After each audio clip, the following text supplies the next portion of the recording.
आपले प्रतिनिधी वसीम अत्तर आपल्यासोबत जोडलेले आहेत। अक्कलकोटमध्ये सुद्धा या ठिकाणी मोठ्या संख्येने भाविक भक्त दाखल झालेले आहेत। काय अधिकची माहिती, कशा प्रकारे कार्यक्रम आयोजित करण्यात आलेत?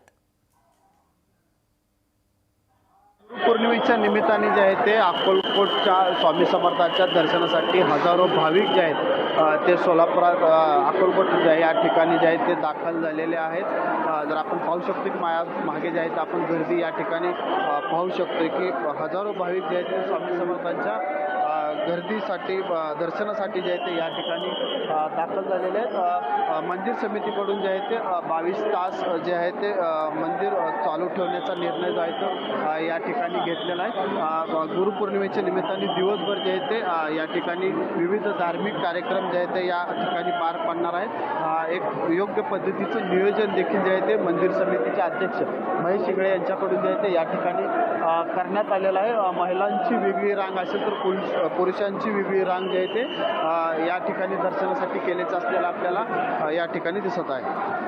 जी धन्यवाद आपण दिलेल्या या माहितीसाठी। आज आपण पाहतोय गुरुपौर्णिमेचा उत्साह हा सर्वत्र पाहायला मिळतोय। शिर्डीमध्ये आणि अक्कलकोटमधील आपण दृश्य पाहिलेले आहेत। लाखो भाविक भक्त या ठिकाणी दर्शनासाठी सकाळपासूनच गर्दी करताना पाहायला मिळत आहेत। आपण ही दोन दृश्य पाहतोय, अक्कलकोटमध्ये आणि शिर्डीमध्ये भाविक भक्त दाखल झालेले आहेत। स्वामींचं आणि साईबाबांचं दर्शन घेण्यासाठी गर्दी पाहायला मिळते। लोकशाही मराठी ऐका, पहा, जागरूक रहा।